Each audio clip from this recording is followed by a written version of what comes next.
তো ভাই বলতেছিলাম, ইনি হচ্ছেন মুহাম্মদুর রাসূলুল্লাহ সাল্লাল্লাহু আলাইহি ওয়াসাল্লাম। ওনার শাফায়াত সুপারিশ আমরা কে কে চাই ভাই? তো চাই তো ইনশাআল্লাহ। ইনশাআল্লাহ আল্লাহ তাআলা কবুল করেন, সকলে বলেন আমিন। মুহাম্মদুর রাসূলুল্লাহ সাল্লাল্লাহু আলাইহি ওয়াসাল্লাম ছাড়া উপায় আছে? বলেন উপায় আছে? সেই রাসূলে পাক সাল্লাল্লাহু আলাইহি ওয়াসাল্লাম যে দিক নির্দেশনা দিয়েছেন, যে পথে আমাদেরকে চলতে বলেছেন, ওই পথ ছাড়া এক বিন্দু পরিমাণ সরে যাওয়ার কোনো অধিকার আমাদের নাই। যে রাসূলে পাক সাল্লাল্লাহু আলাইহি ওয়াসাল্লামের সেই শানগুলো আমাদেরকে শোনাবেন, যিনি রাসূলে পাক সাল্লাল্লাহু আলাইহি ওয়াসাল্লামের জবানে পাকের কথা আমাদেরকে শোনাবেন, আমরা তার কথা শুনতে রাজি আছি, ঠিক কিনা বলেন? কিন্তু যে শোনাবে না, নিজের মতো করে বলবে আমার তাদের সাথে কোনো সম্পর্ক নাই। আমরা চিনি কোরআন, আমরা চিনি হাদিস। আমরা চিনি কি বলেন? কোরআন চিনি, আর আমরা চিনি কি? হাদিস। কোরআনে যেটা আছে আমরা মানবো, হাদিসে যেটা আছে আমরা মানবো। যেটা কোরআন হাদিসে নাই, ওই সকল ভিত্তিহীন কথা আমরা মানতে পারি? মানতে পারি বলেন? মানতে পারি না। যে যাদের কথা বলছি ভাই, এনাদের মর্যাদা সম্পর্কে যদি একটু বলি, কিয়ামতের ময়দানটা তো আল্লাহ রাব্বুল আলামিন এনাদের এখতিয়ারের মধ্যে দিয়ে দিয়েছেন। এই 5 জনের এখতিয়ারের মধ্যে দিয়ে দিয়েছেন। কষ্ট নিচ্ছেন আপনারা? কিয়ামতের ময়দানে মানুষ পিপাসায় কাতর হয়ে ছুটে বেড়াবে না? সেই মুহূর্তে তাদেরকে পানি পান করানো হবে। কিসের পানি পান করানো হবে? হাউজে কাউসারের পানি পান করা হবে। হাউজে কাউসার যেন আল্লাহ তাআলা কাকে দিয়েছেন? সবাই বলতে পারেন না। হাউজে কাউসার কাকে দিয়েছেন? মুহাম্মদুর রাসূলুল্লাহ সাল্লাল্লাহু আলাইহি ওয়াসাল্লামকে দিয়েছেন। কাকে দিয়েছেন? আমার নবীকে দিয়েছেন না। ইন্না আ'তাইনাকাল কাউসার কাকে দিয়েছেন? রাসূল সাল্লাল্লাহু আলাইহি ওয়াসাল্লামকে দিয়েছেন না। তাহলে কিয়ামতের ময়দানে পানির ব্যাপারটা যদি বলি, এখতিয়ারটা কার হাতে দিয়েছেন আল্লাহ তাআলা? রাসূল পাক সাল্লাল্লাহু আলাইহি ওয়াসাল্লামের উপরে। আপনি যে জান্নাতে যাইতে চাচ্ছেন, ওই জান্নাতের সরদার আল্লাহ তাআলা করে দিয়েছেন আল হাসান ওয়াল হুসাইনু সাইয়্যিদা শাবাবি আহলিল জান্নাহ। হাসান এবং হুসাইন আলাইহিমুস সালাম জান্নাতের সারা যুবকদের সরতাজ আছেন, নেতা আছেন। তাহলে যে জান্নাতে আমরা যেতে চাচ্ছি, সেই জান্নাতের নেতা এবং হাসান এবং হুসাইন আলাইহিমাস সালাম। তো এটা তো জান্নাতের মালিকানাও তো আল্লাহ তাআলা তাদেরকে দিয়ে দিয়েছেন। এবার যদি দিয়ে দেন আল্লাহ তাআলা, আপনি আমি কিছু করতে পারি? এটা নিয়ে যদি মারামারি করি, লাঠি নিয়ে মারামারি করলাম যে এটা আমি মানি না, আচ্ছা আপনি মানলে এবার কি যায় আসে, না মানলেই কি যায় আসে বলেন আমাকে? আপনি যদি না মানেন, তাহলে কি আল্লাহ তাআলা ওনাদের মালিকানা ছিনিয়ে নেবেন, এই নেতৃত্ব ছিনিয়ে নেবেন? আর যদি আপনি মেনে নেন, তাহলে ওনাদের কি যায় আসে? কিছুই আসে না। মানলে আপনার লাভ, না মানলে আপনার লস, ওনাদের কিছুই যায় আসে না। আবার জান্নাতে সারা রমণী কুলের সরদারিনী করেছেন সাইয়্যিদাতুনা মা ফাতেমাতুজ জাহরা সালামুল্লাহি আলাইহাকে। বুখারী শরীফের হাদিস, ফাতেমাতু সাইয়্যিদাতুন নিসাই আহলিল জান্নাহ। জান্নাতের সকল রমণী কুলের সরদারিনী, জান্নাতের রানী আছেন ভাই, জান্নাতের কুইন আছেন, জান্নাতের রানী আছেন ভাই। আচ্ছা বলেন তো, যাদেরকে দুনিয়া থেকে আল্লাহ রাসূল সাল্লাল্লাহু আলাইহি ওয়াসাল্লাম বলে দিলেন যে এনারা হচ্ছেন জান্নাতের নেতা, জান্নাতের নেতৃত্ব দেবেন এনারা, আচ্ছা তাদের হিসাব নিকাশ হবে, এই ধ্যান ধারণা করা এটা ভুল আকীদা না? সবাই বলেন না কেন ভাই? বোঝেন নাই মনে হয় না? আমরা যাদের নেতৃত্বে জান্নাতে থাকবো, আমাদের হিসাব নিকাশ হবে, বুঝে নিলাম। যাদের নেতৃত্বে থাকবো দুনিয়া থেকে ঘোষিত হয়ে গেছেন, দুনিয়া থেকে ঘোষিত হয়ে গেছেন তারা জান্নাতের সরদার। এবার জান্নাতের সেই সরদার যারা, তাদের ক্ষেত্রে যদি বলি যে তাদের হিসাব নিকাশ হবে, তারাও জানে না তাদের হিসাব নিকাশ কি হবে, জান্নাতে যাবে নাকি জাহান্নামে যাবে। এটা ভুল হবে না ভাই? আমার কিন্তু কারোর সাথে কোনো দ্বন্দ্ব নাই ভাই। আমি আপনার কাছে শুধুমাত্র জানতে চাচ্ছি এটা, যে যাদেরকে দুনিয়া থেকে জান্নাতের সরদার ঘোষণা করা হলো, আমি যদি তাদের সম্পর্কে বলি এটা, যে তাদের সাথে মাটি কেমন আচরণ করবে এটা জানে না ভাই, বলেন এই কথার কোনো ভিত্তি হয়? আমি কি আপনাদেরকে বুঝাইতে পারতেছি বলেন? আমার কিন্তু কারোর সাথে কোনো দ্বন্দ্ব নাই, কারো কাছে আমি কারো শত্রুতা আমি করছি না ভাই। আমার জাস্ট জানার ইচ্ছা, যিনি সাইয়্যিদাতুনা মা ফাতেমাতুজ জাহরা, জানার সম্পর্কে আমার নবী বলছেন, হে ফাতেমা তুমি কি জানো আল্লাহ রাব্বুল আলামিন তোমাকে জান্নাতের রমণী কুলের সরদারিনী করে দিয়েছেন। তো জানাকে জান্নাতের রানী করে দিয়েছেন আল্লাহ তাআলা, জান্নাতের রানী করে দিয়েছেন, এমন না যে করবেন, এটা কিন্তু না, করে দিয়েছেন, অলরেডি কি করে দিয়েছেন। এবার সেই সাইয়্যিদা ফাতেমাতুজ জাহরার সাথে মাটি কেমন আচরণ করবে, এই সমস্ত কথা আমাদের বলার কি কোনো দরকার আছে ভাই বলেন? সাইয়্যিদাতুনা মা ফাতেমাতুজ জাহরার সম্মান আল্লাহ তাআলা কত দিয়েছেন, কোরআনে এসেছে, হাদিসে এসেছে, সেগুলো একটু বলেন ভাই। কি দরকার আছে ভাই? এটা আমলের গুরুত্ব 100% রয়েছে, আমলের গুরুত্ব বোঝানোর জন্য আরো অনেক ব্যাপার রয়েছে। সাইয়্যিদা ফাতেমার এই কথাগুলো আনবেন না ভাই, এটার ভিত্তি নাই। এগুলোর ভিত্তি নাই, এগুলোর কোনো ভিত্তি নাই যে মাটি বলবে আমি রাসূলে পাক সাল্লাল্লাহু আলাইহি ওয়াসাল্লামের বেটিকে চিনি না। আল্লাহু আকবার। আমি আপনাদেরকে বলতে চাই, এই মাটির এ কোনো ক্ষমতাই নাই যে সে বলবে আমি মুহাম্মদুর রাসূলুল্লাহ সাল্লাল্লাহু আলাইহি ওয়াসাল্লামের বেটিকে চিনি না। জানার জন্য সমগ্র কুল কায়নাত সৃষ্টি করেছেন তিনি রাহমাতুল লিল আলামিন। সেই রাসূলে পাক সাল্লাল্লাহু আলাইহি ওয়াসাল্লামকে মাটি চেনে না? কথা বলেন, চেনে না? সেই মাটি বলতে পারে যে আমি রাসূলে পাক সাল্লাল্লাহু আলাইহি ওয়াসাল্লামের বেটিকে চিনি না, যিনি জান্নাতের রমণীকুলের সরদারিনী? এটা কেমন কথা ভাই, এটা কেমন কথা? এগুলো দরকার নাই তো ভাই। এগুলো, এই মেসেজগুলো, এগুলো মানুষের কাছে বলা মানে হচ্ছে মানুষের মধ্যে একটা বিভ্রান্তিকর পরিস্থিতি তৈরি করা। কি পরিস্থিতি? যে আমাদের যিনি নেত্রী হবেন সেই নেত্রী জানে না তার সাথে মাটি কি ব্যবহার করবে, তাহলে আমাদের তো খবরই নাই। বুঝতে পারছেন কত রং ইনফরমেশন মানুষের কাছে চলে যাইতেছে? খবরদার ভাই, এগুলো কখনোই করা যাবে না, এগুলো কখনোই করা যাবে না। আকীদার ক্ষেত্রে কোনো ছাড় নাই। মাসলা মাসাইলগত দিক থেকে আপনি বুকের উপরে হাত বাঁধবেন নাকি নাভির উপরে হাত বাঁধবেন, নাকি ছেড়ে দেবেন, জোরে আমিন বলবেন নাকি আস্তে আমিন বলবেন, এগুলোর ক্ষেত্রে কোনো সমস্যা নাই ভাই। আপনার যেটা ইচ্ছা আপনি করেন। বুকের উপর ইচ্ছা হলে বাঁধেন, নাভির উপর ইচ্ছা হলে বাঁধেন, হাত ছেড়ে দিলে বাঁধেন। এটা মাসলা মাসাইলগত পার্থক্য, মাযহাবগত পার্থক্য। এগুলো নিয়ে মারামারির কিছু নাই ভাই। এগুলো ছোটখাটো জিনিস, এগুলো ফরজ ওয়াজিব না। এগুলো কি না বলেন? ফরজ ওয়াজিব নয়। কিন্তু রাসূলে পাক সাল্লাল্লাহু আলাইহি ওয়াসাল্লাম এবং তার খানদান পাক, আলে নবী, আহলে বাইতে রাসূল, এনাদের প্রতি নিজের ঈমানটাকে বিশুদ্ধ করা ফরজে আইন আছে। এটা আল্লাহ কোরআনে বলেছেন, কুল লা আসআলুকুম আলাইহি আজরান ইল্লাল মাওয়াদ্দাতা ফিল কুরবা। ইয়া রাসূলুল্লাহ, হাবিবাল্লাহ, আপনি ঘোষণা করে দেন, আপনি বলে দেন, তোমাদেরকে নামাজ শিখিয়েছি, রোজা শিখিয়েছি, হাজ শিখিয়েছি, যাকাত শিখিয়েছি, কোরআন শিক্ষা দিয়েছি, আল্লাহর পরিচয় তোমাদের কাছে তুলে ধরেছি। এর বিনিময়ে আমি মুহাম্মদুর রাসূলুল্লাহ সাল্লাল্লাহু আলাইহি ওয়াসাল্লাম কিছুই চাই না। লা আসআলুকুম আলাইহি আজরান, কোনো বিনিময় আমি চাই না।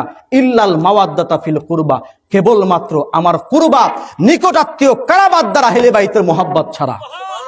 এ কোরআন হে, ये तो কোরআন হে ভাই। আপনি ফেলে দিতে পারবেন না, অপশন নাই। আপনার এটা অস্বীকার করার কোনো অপশন নাই। কেন? যদি আপনি এটা অস্বীকার করেন, এটা কোরআন, কোরআনের একটা হরফ অস্বীকার করলে সাথে সাথে সে কাফের হয়ে যায় ভাই। এজন্য আকীদার ক্ষেত্রে কোনো ছাড় নাই। আমি এই কথাগুলো বলতাম না ভাই, আমি এই কথাগুলো বলতাম না। বলে ফেললাম এই কারণে, কারণ মানুষের মধ্যে কোনো গালাত ইনফরমেশন দেওয়া যাবে না। হাসনাইনে কারিমাইন হচ্ছেন আমাদের নাজাতের রাস্তা, আহলে বাইত হচ্ছেন আমাদের নাজাতের রাস্তা। অস্বীকার করার মতন কোনো একটা পথ আপনি দেখাতে পারবেন না। কষ্ট নিচ্ছেন আপনারা? সামনের দিকে আসেন, হাদিসে পাক আরো শোনাই আপনাদের। এই হাদিসে পাক ইমাম তাবরানী তার মুজামুল কাবিরের ৩য়তম খণ্ডের ৬৬ পৃষ্ঠার মধ্যে উল্লেখ করেছেন, হাদিস নাম্বার 2682। ইমাম তাবরানী তার মুজামুল আউসাত কিতাবের ৬ষ্ঠতম খণ্ডের ২৯৮ পৃষ্ঠার মধ্যে উল্লেখ করেছেন, হাদিস নাম্বার ৬৪৬২ নম্বর হাদিস। ইবনে আসাকির তার তারিখে দিমাশকাল কাবিরের ১৩তম খণ্ডের ২২৯ পৃষ্ঠার মধ্যে উল্লেখ করেছেন। আল্লামা হাইসামি তার মাজমাউজ জাওয়ায়েদ কিতাবের ৯তম খণ্ডের ১৮৪ পৃষ্ঠার মধ্যে উল্লেখ করেছেন। কানজুল উম্মালের ১২তম খণ্ডের ১১৮ পৃষ্ঠা উল্লেখ হয়েছে, হাদিস নাম্বার ৩৪২৭৮। মুহিব্বে তাবারি তার জাখায়রুল উকবা ফি মানাকিবে যাবিল কুবরা কিতাবের ১ম খণ্ডের ১৩০ পৃষ্ঠার মধ্যে উল্লেখ করেছেন। আন ইবনে আব্বাস রাদিয়াল্লাহু তাআলা আনহু قال, হযরতে আব্দুল্লাহ ইবনে আব্বাস রাদিয়াল্লাহু তাআলা আনহু বলছেন, قال রাসূলুল্লাহ সাল্লাল্লাহু আলাইহি ওয়াসাল্লাম, আইয়ুহান নাস, হে মানব জাতি। কোন মুসলমানকে ডাকেন নাই, কোন ইমানদারকে ডাকেন নাই, সরাসরি আইয়ুহান নাস বলে ডাকলেন, সমগ্র মানব জাতিকে ডাকলেন। আলা উখবিরুকুম বি খায়রিন নাসি জাদ্দা ওয়া জাদ্দাতা, আলা উখবিরুকুম বি খায়রিন নাসি আম্মা ওয়া আম্মাতা, আলা উখবিরুকুম বি খায়রিন নাসি খালা ওয়া খালাতা, আলা উখবিরুকুম বি খায়রিন নাসি আবা ওয়া আম্মা হুমাল হাসান ওয়াল হুসাইন আলাইহিমাস সালাম। আল্লাহর নবী সাল্লাল্লাহু আলাইহি ওয়াসাল্লাম ডাক দিলেন, হে মানব জাতি শোনো, আমি কি তোমাদেরকে এমন ব্যক্তি সম্পর্কে খবর দিয়ে যাব না যে যারা তাদের নানা এবং নানির দিক থেকে সমগ্র দুনিয়ার মানুষ থেকে শ্রেষ্ঠ। আলা উখবিরুকুম বি খায়রিন নাসি আম্মা ওয়া আম্মাতা, আমি কি তোমাদেরকে এমন ব্যক্তি সম্পর্কে খবর দিয়ে যাব না যারা এই দুনিয়ার মধ্যে তাদের চাচা এবং ফুফুর দিক থেকে শ্রেষ্ঠ? আমি কি তোমাদের কেমন ব্যক্তি সম্পর্কে খবর দিয়ে যাব না যারা তাদের মামা এবং তাদের খালার দিক থেকে শ্রেষ্ঠ? আমি কি তোমাদের কেমন মানুষ সম্পর্কে খবর দিয়ে যাব না যারা তাদের মা এবং বাবার দিক থেকে দুনিয়ার মানুষ থেকে শ্রেষ্ঠ? হুমাল হাসান ওয়াল হুসাইন, তারা হচ্ছেন ইমাম হাসান এবং ইমাম হুসাইন আলাইহিমাস সালাম। পড়েন সুবহানাল্লাহ। নারায়ে তাকবীর, নারায়ে রিসালাত, নারায়ে হায়দারি, নারায়ে গৌস, সাজ্জাদানশীন হুজুর পাক কিবলা ও কাবা হযরত সৈয়দ শাহ ইয়াসুব আলী আল কাদরি, নারায়ে তাকবীর। যাই হোক, আমার পরবর্তী বক্তা চলে আসছেন, আমি আর সামনে বাড়ি না। যে হাদিসটা তুলে ধরেছি, জাস্ট এই হাদিসটার সারসংক্ষেপ বলে আমি শেষ করে দিচ্ছি 2 মিনিটের মধ্যে। হাদিসটা অনেক বড় হাদিস যদিও, কিন্তু আমি আর টোটাল হাদিসের আলোচনায় যাব না। জাস্ট এই হাদিসের শেষের লাইনটা আমি আপনাদেরকে শোনাতে চাচ্ছি। আল্লাহ রাসূল সাল্লাল্লাহু আলাইহি ওয়াসাল্লাম বলছেন, জাদ্দুহুমা ফিল জান্নাহ। প্রথমে বললেন সমগ্র মানুষ থেকে শ্রেষ্ঠ কারা, পরিচয় দিলেন হাসান এবং হুসাইন আলাইহিমাস সালাম। বলার পরে এবার রাসূল পাক বলছেন, জাদ্দুহুমা ফিল জান্নাহ, হাসান হুসাইনের নানা যান জান্নাতি। সুবহানাল্লাহ বলবেন না? হাসান হুসাইনের নানা, সবাই বলেন হাসান হুসাইনের নানা। রাসূল পাক সাল্লাল্লাহু আলাইহি ওয়াসাল্লাম ওনার নতুন একটা পরিচয় দিলেন আজকে মানুষের কাছে।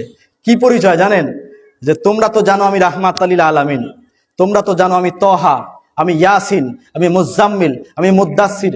হাজারো পরিচয় আল্লাহ তাআলা কোরআনে আমাকে দিয়েছে। আজ তোমাদের মাঝে নতুন একটা পরিচয় আমি প্রকাশ করে যাই। আমি হাসান হুসাইনের নানা বলতেছি, হাসান হুসাইনের নানা বলতেছি। রাসূল পাক সাল্লাল্লাহু আলাইহি ওয়াসাল্লাম বলেন, হাসান হুসাইনের নানা জান্নাতি।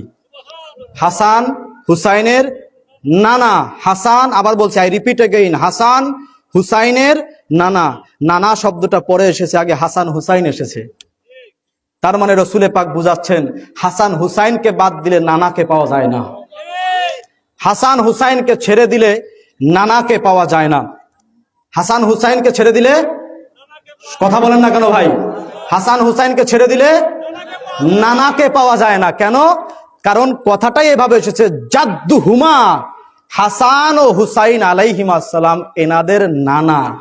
তো নানা যদি আপনি বলেন, আগে বলতে হবে কাদের নানা? হাসান হুসাইনের নানা। তাহলে হাসান হুসাইনকে যদি বাদ দেন, নানাকে আপনি কেমনে পাবেন ভাই বলেন? রাসূল পাক সাল্লাল্লাহু আলাইহি ওয়াসাল্লাম ওনার নতুন একটা পরিচয় প্রকাশ করলেন। আমি এবার আপনাদেরকে এখান থেকে যদি বলি, আল্লাহ রাসূল সাল্লাল্লাহু আলাইহি ওয়াসাল্লাম রাহমাতাল লিল আলামিন যদি, রাহমাতাল লিল আলামিন যদি ওনার পরিচয় দিতে গিয়ে হাসান এবং হুসাইন আলাইহিমাস সালাম এনাদের পরিচয়ে নিজের পরিচয় প্রকাশ করতে পারেন, আমি পারি না? আপনি পারেন না? যদি রাসূল পাক সাল্লাল্লাহু আলাইহি ওয়াসাল্লাম এটা বলে, উনি কি এটা কষ্টের সাথে বলতেছেন না বুক ফুলিয়ে বলতেছেন? সবাই বলেন।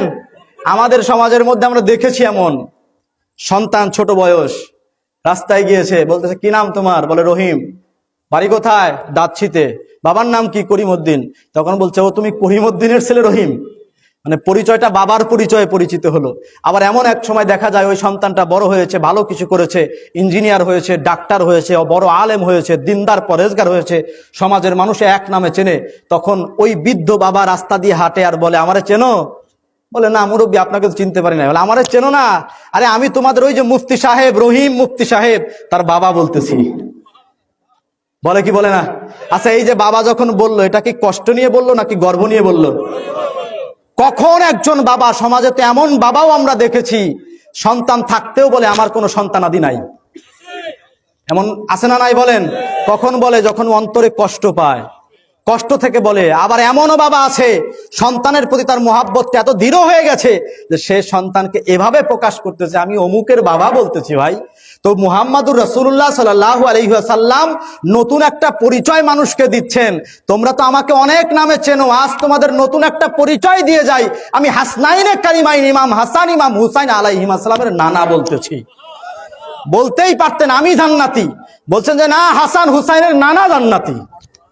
এবার বললেন, ওয়া আবুহুমা ফিল জান্নাহ, হাসান হুসাইন আলাইহিমাস সালাম তাদের আব্বাজান জান্নাতি।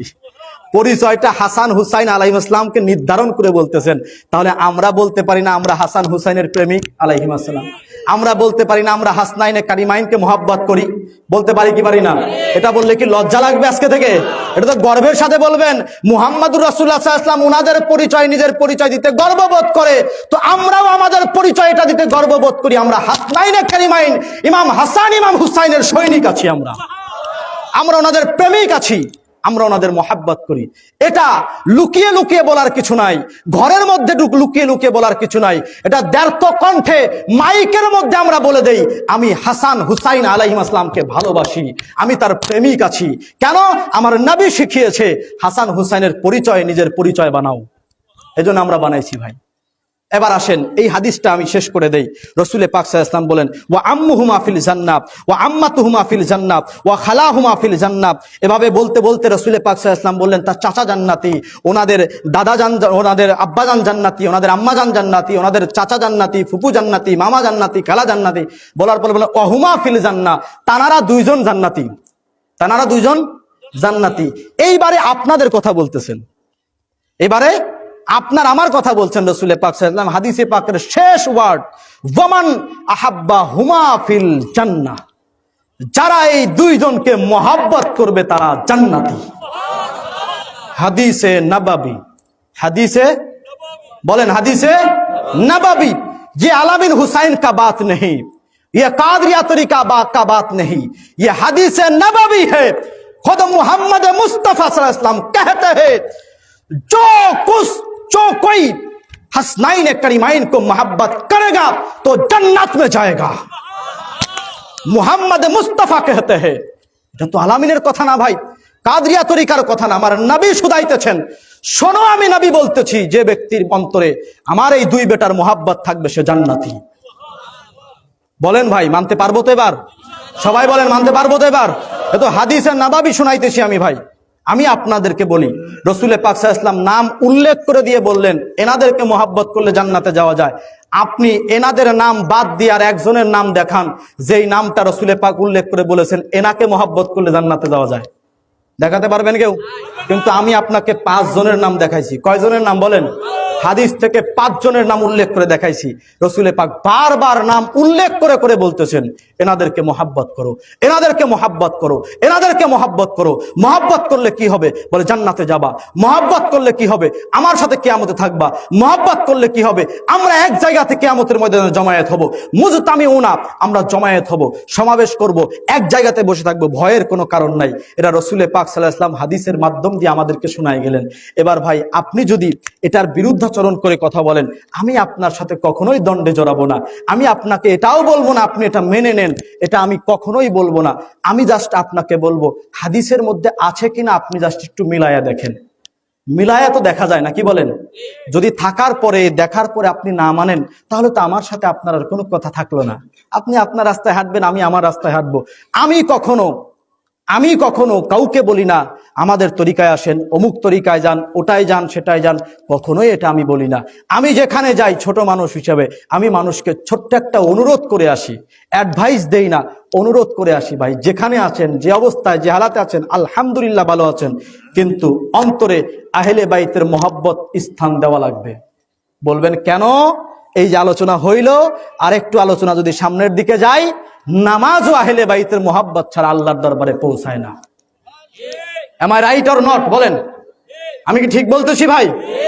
নামাজের মধ্যে এনাদের উপরে দরুদ পড়ার দরকার আছে না নাই? ওই দরুদ যদি বাদ দিয়ে দেই, নামাজ আল্লাহর দরবারে যাবে? বলেন, আল্লাহুম্মা সাল্লি আলা মুহাম্মাদি ওয়া আলা আলে মুহাম্মাদ, আছে না নাই? বলেন আছে না নাই? আল আখির অনেক বড়, আপনারা এই দরুদ শরীফ সকলেই পারেন, নামাজের মধ্যে বাধ্যতামূলক আমাদের পড়তেই হয় এটা। তো আমি যদি বলি ভাই, নামাজের মধ্যেও তো আল্লাহ রাব্বুল আলামিন সিস্টেম করে বলে দিলেন মুহাম্মদ সাল্লাল্লাহু আলাইহি ওয়াসাল্লাম এবং ওনার तमाम বংশধর যারা আছেন সকল বংশধরের উপরে দরুদ যদি তুমি নামাজের মধ্যে না পারো, তাহলে তোমার নামাজ আল্লাহর দরবারে পৌঁছাবে না। তাহলে প্রশ্ন হইতেছে, যাদের উপরে দরুদ না পড়লে নামাজ কবুল হয় না, তাদের মহব্বত অন্তরে রাখার দরকার আছে না নাই? বলেন। কোরআন হাদিস এতক্ষণ আলোচনা হলো, এটা সাইডেই রাখলাম ভাই। এবার প্র্যাকটিক্যালি আপনাদের বলি, যাদের উপরে দরুদ না পড়লেন নামাজ হয় না, আর যাদের উপরে দরুদ আপনি পড়লেন নামাজে, যদি তাদের প্রতি আপনার বিন্দু পরিমাণ হিংসা বিদ্বেষ থাকে, এটা বলে যে ওই ব্যক্তি আহলে বাইতের আলোচনা করে, ও তো পাইছে শুধু আহলে বাইত, তাছাড়া আর কোনো কথা নাই ওর মুখে, এই কথাটা যদি আপনি বলেন, তার মানে বোঝা যাবে আহলে বাইতের প্রতি আপনার একটা ঘৃণা আছে। ঠিক কিনা বলেন? কথা বলেন ঠিক কিনা? এই কথাটা যার জবান থেকে বের হবে ও তো পাইছে শুধু আহলে বাইত, তাছাড়া ওর মুখে আর কোনো কথা নাই। আমি বলবো ভাই, আহলে বাইতকে পাবো না কেন? কোরআন বলে আহলে বাইত, হাদিস বলে আহলে বাইত, নামাজ বলে আহলে বাইত, রোজা বলে আহলে বাইত, হজ বলে আহলে বাইত, যাকাত বলে আহলে বাইত। আর জায়গাতে তো আহলে বাইত রয়েছে ভাই, তো আমি আহলে বাইত ছাড়া কি পাবো বলেন আপনি আমাকে? আপনি খুঁজে পান না, এটা আপনার ব্যর্থতা, এটা আপনার নিজের ব্যর্থতা, আপনি খুঁজে পান নাই।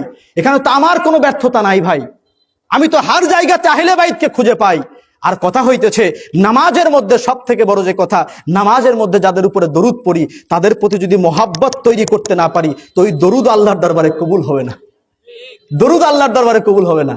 কারণ নামাজে যাইতে হবে একনিষ্ঠ ভাবে, খালেস দিলে, মোহাব্বত নিয়ে, তবে আপনার নামাজ কবুল হবে। কিন্তু নামাজে গেলাম, এনাদের উপরে দরুদ পড়লাম, ওই আলে মুহাম্মাদের মধ্যে আলী, ফাতেমা, হাসান, হুসাইন আলাইহিমুসসালাম এনারা মনে হয় কেউ নাই, নাকি বলেন? এনারা কেউ পড়ে না এর মধ্যে? সবাই বলেন না কেন?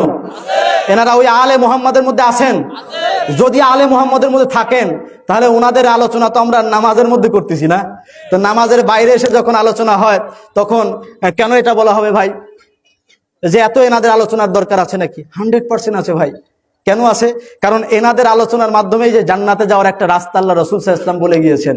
এবার ইবলিস শয়তানের কাজ কি বলেন? ইবলিস শয়তান সবসময় চায় কোন বান্দা যেন জান্নাতের রাস্তায় না যায়, জান্নাতের রাস্তা থেকে বাই রোটেশন করে অন্যদিকে নিয়ে যাবে, এটা ইবলিসের সব থেকে বড় কাজ। তো ইবলিসের সব থেকে বড় কাজ যেহেতু এটা, তো ইবলিস শয়তান সবসময় চাইবে আপনার অন্তরে যেন মুহাম্মাদুর রাসূলুল্লাহ সাল্লাল্লাহু আলাইহি ওয়াসাল্লামের ভালোবাসা কখনো প্রবেশ না করে। ইবলিস শয়তান সবসময় চাইবে আপনার অন্তরে যেন আহলে বাইতের মোহাব্বত কখনো প্রবেশ না করে, এটা ইবলিসের কাজ। আর আপনার কাজ কি হবে? সবসময় এটা পড়া, আউযু বিল্লাহি মিনাশ শাইতানির রাজিম, বিতাড়িত শয়তান থেকে আল্লাহ তুমি আমাকে হেফাজত করো। আলোচনা কি চলবে ভাই? আলোচনা চলে যাবে? বক্তা নাকি প্রধান বলবেন? আচ্ছা আচ্ছা আচ্ছা, ঠিক আছে। তো ভাই যে কথা বলছিলাম যে নামাজের মধ্যে এনাদের উপরে দরুদ, এনাদের উপরে দরুদ এটা আল্লাহ রাব্বুল আলামিন কর্তৃক আমাদের উপরে বাধ্যতামূলক। এটা কিন্তু কাদরিয়া তরিকার লোক করে নাই, করছে নাকি বলেন? আমি কি এ পর্যন্ত এই যে এতক্ষণ আলোচনা করেছি আমার হুজুর পাকের কথা একটাও বলেছি? বেশাক আমি একটা তরিকতের মধ্যে লিপ্ত আছি, একটা তরিকতের মধ্যে আমি আছি, কাদরিয়া তরিকার মধ্যে, কিন্তু এ যাবৎকালে আমি একটা কথাও কাদরিয়া তরিকার কথা বলেছি? সবাই বলেন না। আমরা স্টেজে উঠলে অনেকে মনে করে ওরা তো তরিকার লোক, শুধু তরিকার আলোচনাই করবে। ভাই তরিকার আলোচনা আর তরিকা ছাড়া আলোচনা কি, এটা আমি আজও পর্যন্ত খুঁজে পাই নাই। মানে একটা তরিকার আলোচনা একটা ভিন্ন হবে তাহলে, নাকি বলেন? তরিকার আলোচনা, তরিকা ছাড়া আলোচনা মানে কি ভাই? আপনি মনে রাখবেন কে কোন তরিকতের মধ্যে আছেন, কে কোন পীরের কাছে গিয়েছেন, এটা বড় ব্যাপার নয়। বড় ব্যাপার হচ্ছে আপনার সব থেকে বড় পরিচয়, আপনি মুসলমান। দেখেন কোরআনে আছে কিনা, দেখেন হাদিসে আছে কিনা, এটা আপনাকে দেখতে হবে, অন্য কিছু না। আগে এটা খোঁজেন আপনি। তো আমাদের তো ভাই কোরআন হাদিস স্টাডির মধ্যেই আমরা নাই, কোরআন হাদিস স্টাডির মধ্যেই নাই। যখন আপনার মধ্যে আহলে বাইতের মোহাব্বত চলে আসবে, যখন এই খানদান পাকের মোহাব্বত চলে আসবে, অটোমেটিক আপনার ভিতর থেকে রাগ চলে যাবে, আপনার ভিতর থেকে লোভ চলে যাবে, আপনার ভিতর থেকে হিংসা চলে যাবে, আপনার মন মসজিদের প্রতি একটা আকর্ষণ তৈরি হয়ে যাবে অটোমেটিক। কেন বলেন তো? কারণ এনাদের মোহাব্বত অন্তরের ভিতরে সব ময়লা আবর্জনাকে খেয়ে ফেলে, ময়লা আবর্জনাকে খেয়ে ফেলে। তখন আপনার ভিতর থেকে রাগ, লোভ, হিংসা, বিদ্বেষ সব চলে যাবে। মনে হবে মসজিদে গিয়ে বসে থাকি, মনে হবে। এটা দরকার আছে না নাই? তাহলে বলেন আমাকে। কষ্ট নিচ্ছেন মনে হয় আপনারা, নাকি? অনেক দীর্ঘ সময় হয়ে গেল আলোচনা, বক্তা বসায় রেখে আমি কখন আলোচনা আমি আদৌ করি নাই এতক্ষণ পর্যন্ত, কিন্তু আমাকে ওনারা বললেন একটু আলোচনা চালায় যাওয়ার জন্য, এই জন্য আমি বলতেছি। আমার কাছে সর্বপ্রথম প্রায়োরিটি, আমি যে কোনো জায়গাতে আলোচনায় গেলে আমার পরবর্তী বক্তা আসার সাথে সাথে আমি সর্বোচ্চ 1 থেকে 2 মিনিটের মধ্যে মাইক ছেড়ে দিই। এই জন্য কিছু মনে করবেন না, আমি কিন্তু ইচ্ছাকৃতভাবে আপনাকে বসায় রাখি নাই আর কি, কারণ ওনারা বললেন তাই আমি এটা করছি। এবার আসেন, এখানে একটা প্রশ্ন দিয়েছেন আপনারা না, আলাইহিস সালাম এবং রাদিয়াল্লাহু তাআলা আনহুর মধ্যে পার্থক্য কি? আচ্ছা, ব্যাপার হচ্ছে আলাইহিস সালাম এবং রাদিয়াল্লাহু তাআলা আনহু, রাদিয়াল্লাহু আনহু এটা কোরআনের মধ্যে আল্লাহ রাব্বুল আলামিন বলেছেন। আল্লাহ রাব্বুল আলামিন তানাদের উপরে সন্তুষ্ট আছেন, এটা হচ্ছে রাদিয়াল্লাহু আনহু। রাদিয়াল্লাহু আনহু, আল্লাহ তাআলা ওনাদের উপরে সন্তুষ্ট আছেন, এটা হচ্ছে রাদিয়াল্লাহু আনহু। আর আলাইহিস সালাম মানে ওনার উপরে শান্তি বর্ষিত হোক, ওনার উপরে শান্তি বর্ষিত হোক। এখন কথা হচ্ছে কোথায় রাদিয়াল্লাহু আনহু ব্যবহার করবেন, কোথায় আলাইহিস সালাম ব্যবহার করবেন, এটা নিয়ে কোনো রকম কোনো ভাই মত পার্থক্য করাই যাবে না। প্রথম কথা, রাদিয়াল্লাহু আনহু আপনি দেখতেছেন, এটা যদিও আমরা সাহাবায়ে কেরামদের ক্ষেত্রে খাস হিসাবে ব্যবহার করি, সাহাবায়ে কেরামদের ক্ষেত্রে খাস হিসাবে ব্যবহার করি। কেন? আল্লাহ রাব্বুল আলামিন ওনাদের উপরে সন্তুষ্ট। ঠিক না ঠিক বলেন? এটা কোনো সন্দেহ আছে? কারণ ওনারা যে শ্রম দিয়েছেন ইসলামের জন্য, ওনাদের যে অবদান, যে ত্যাগ, এটা অস্বীকার করার মতন এখতিয়ার কারো নাই। চুল পরিমাণ কেউ অস্বীকার করতে পারবে না। সাহাবী হক যারা আমার নবীর কদমে সবসময় তারা পড়ে থাকতেন, রসুলে পাকের প্রতি ওনাদের যে ফানাফিস শায়েখ, ফানাফির রসুল যেটা বলে, সেটা তাদের মধ্যে ছিল। রসুলে পাক সাল্লাল্লাহু আলাইহি ওয়াসাল্লামকে কোন লেভেলে গিয়ে তারা ভালোবেসেছেন, এটা ওই লেভেলে যাওয়া আমার আপনার পক্ষে সারা জিন্দেগিতে কখনো সম্ভব হবে না। সাহাবায়ে কেরাম রসুলে পাক সাল্লাল্লাহু আলাইহি ওয়াসাল্লামের প্রতি আনুগত্যই ভালোবাসা আল্লাহর সন্তুষ্টি অর্জন করতে তাদেরকে সহায়ক হয়েছে। আল্লাহর সন্তুষ্টি অর্জন করেছেন রসুলে পাক সাল্লাল্লাহু আলাইহি ওয়াসাল্লামের প্রতি আনুগত্য থেকে, ওনার প্রতি ভালোবাসা থেকে আল্লাহর সন্তুষ্টি ওনারা অর্জন করেছেন। আল্লাহ তাআলা ওনাদেরকে বলেছেন, আল্লাহ তাআলা তোমাদের উপর সন্তুষ্ট আছেন। তো আমরা ওটা বলি রাদিয়াল্লাহু আনহু, এটা আমরা বলি যে আল্লাহ তাআলা তাদের উপরে সন্তুষ্ট। আর আলাইহিস সালাম এটা বলতে পারেন এক ধরনের প্রার্থনা, তার উপরে শান্তি বর্ষিত হোক, তার উপরে শান্তি বর্ষিত হোক। এটা তো ব্যাপার হচ্ছে, আমি তো ওই যুক্তি লজিকের মধ্যে যাবই না। আমি যা শুধু আপনাকে বলবো, ইমাম বুখারী যদি এনাদের নামের পরে আলাইহিস সালাম ব্যবহার করতে পারেন, তাহলে বোধহয় আমাদেরও ব্যবহার করা যায়, নাকি বলেন? কথা বলেন না কেন? ইমাম তিরমিজি যেহেতু এনাদের নামের পরে আলাইহিস সালাম শব্দটা ব্যবহার করেছেন, তাহলে মনে হয় আমরা ব্যবহার করলে কোনো দোষ হবে না। কথা বলেন? এবার আমি আপনাকে বলি, যদি আপনার মনের মধ্যে এটা সায় না দেয়, না আলাইহিস সালাম ব্যবহার করাটা আসলে উচিত হইতেছে না, রাদিয়াল্লাহু আনহু উচিত, তাহলে আমি বলবো ভাই আপনার মন যেটা সায় দেয় আপনি সেটা বলেন, কিন্তু এটা নিয়ে মারামারি করা যাবে না। আমি কি বুঝাইতে পারছি আপনাকে? আমি এনাদের নামের পরে আলাইহিস সালাম কেন বলি? ওই যে আমি বললাম, আমি বুখারী শরীফে পেয়েছি। আমি এনাদের নামের পরে আলাইহিস সালাম কেন বলি? কারণ আমি তিরমিজি শরীফের মধ্যে পেয়েছি। সেই হাদিসটা তো শোনাইলাম আমি আপনাদেরকে প্রথমে, পেয়েছি।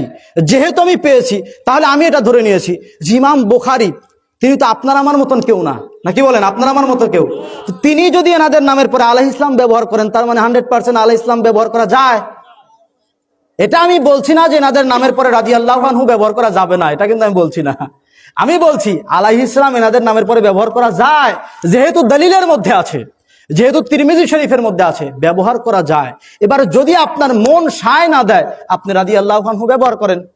আর যদি আপনার মন সায় দেয় যে না, যেহেতু ইমাম বুখারীর মতন লোক উনি আলাইহিস সালাম ব্যবহার করেছেন, ইমাম তিরমিজির মতো লোক তিনি আলাইহিস সালাম ব্যবহার করেছেন, তাহলে আমরাও তো ব্যবহার করতে পারি, সমস্যা নাই, বাস মিটে গেল ভাই।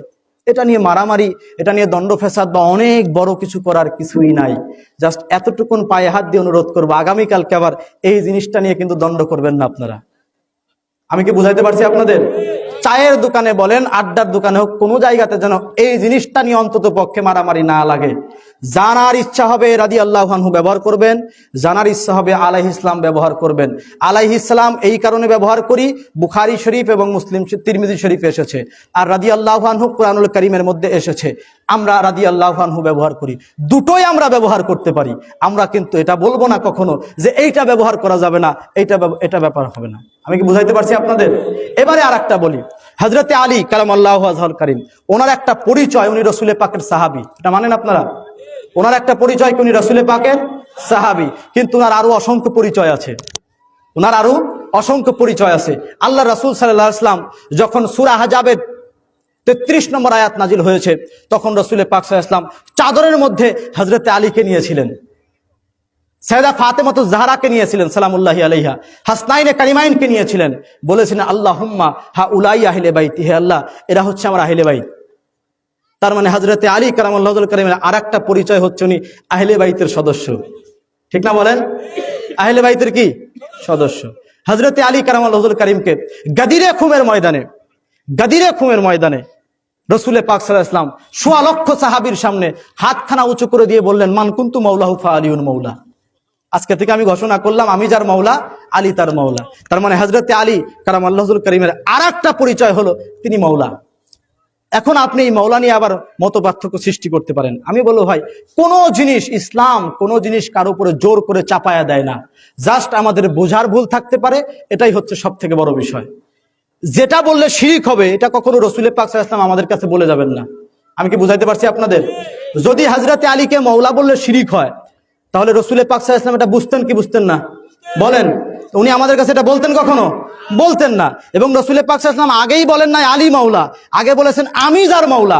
তার মানে রসুল পাক সাল্লাল্লাহু আলাইহি ওয়াসাল্লাম নিজেকেও মাওলা বলতেছেন, এখানে নিজেকেও মাওলা বলতেছেন। তো যিনি শিরিক এবং বেদাতের পার্থক্য শেখানোর জন্য দুনিয়াতে এসেছেন, তিনি নিজেকে মাওলা দাবি করে শিরিক করবেন? কথা বলেন না কেন? কিন্তু উনি বলতেছেন আমি যার মাওলা, তার মানে রাসূল পাক নিজেকে বলতেছেন মাওলা, তারপরে বলতেছেন আলীকে মাওলা। তার মানে এটা বললে শিরিক হয় না। যদি শিরিক হতো এত হাদিসের মধ্যে এটা আসতো না, মুতাওয়াত্তির পর্যায়ের হাদিস এটা। যাই হোক, আমি সেদিকে যাই না। তো এনাদের পরিচয়, অসংখ্য পরিচয় রয়েছে। এনারা সাহাবী, এনাদের একটা পরিচয়, এনারা সাহাবী। হাসনাইনে কারিমাইনের কথা বলবো, সাহাবী এবং এনাদের সাথে যদি আমি পার্থক্য করি তাহলে এটা বলবো এনারাও রাসূল পাকের সাহাবী। এনাদের একটা পরিচয় রাসূল পাকের সাহাবী, কিন্তু এনাদের আরো অসংখ্য পরিচয়। কি পরিচয়? বলে সাহাবী তারা যারা রাসূল পাকের কাঁধে কাঁধ মিলিয়ে চলেছেন, কাঁধে কাঁধ মিলিয়ে যুদ্ধের ময়দানে যুদ্ধ করেছেন। আর হাসান এবং হুসাইন আলাইহিস সালাম তারা যারা রাসূল পাকের কাঁধের উপরে চড়ে চলেছেন। যেই কাঁধে দুনিয়ার কেউ উঠতে পারে নাই, সেই কাঁধে হাসান এবং হুসাইন আলাইহিস সালাম উঠেছেন। আমি কি বুঝাইতে পারছি আপনাদের? হ্যাঁ, তাহলে সাহাবী কারো মর্যাদার থেকে যার যার জায়গায় তাকে স্থান রাখতে হবে, যার যার জায়গায় তাকে মর্যাদা দিতে হবে। কিন্তু হাসান এবং হুসাইন আলাইহিস সালাম এনাদের মর্যাদা অন্য দিক দিয়ে, অন্য জায়গাতে। এনারা রাসূল পাকের নূরে আনোয়ার, রাসূল পাকের বংশধর, ওনার সিলসিলা, ওনার রক্ত মুবারক এনাদের মধ্যে রয়েছে। এনাদের সাথে অন্যদেরকে মিলানো যাবে না, যার যার জায়গায় তাকে মর্যাদা দিতে হবে। আমি কি বুঝাইতে পারছি আপনাদের? যাই হোক, আল্লাহ রাব্বুল আলামিন আমাকে আপনাকে দিনের সঠিক বুঝ দান করুক। ইহদিনাস সিরাতাল মুস্তাকিমের উপরে আমাদেরকে প্রতিষ্ঠিত করুক। আমাদের প্রত্যেকের অন্তরকে হেদায়েতি নূর দ্বারা আল্লাহ রাব্বুল আলামিন আলোকিত করে দেন। আজকের যে আলোচনা হলো, আমি সহ আমাদের প্রত্যেককে আল্লাহ রাব্বুল আলামিন এর উপরে আমল করার এবং আমাদের জিন্দেগি গড়ার তৌফিক দেখ। সকলে পড়ি আমিন, আমিন, আমিন, সুম্মা আমিন। ওয়া আখিরি দাওয়ানা আনিল হামদুলিল্লাহি রাব্বিল আলামিন। আসসালামু আলাইকুম ওয়া রাহমাতুল্লাহি তাআলা ওয়া বারাকাতুহু।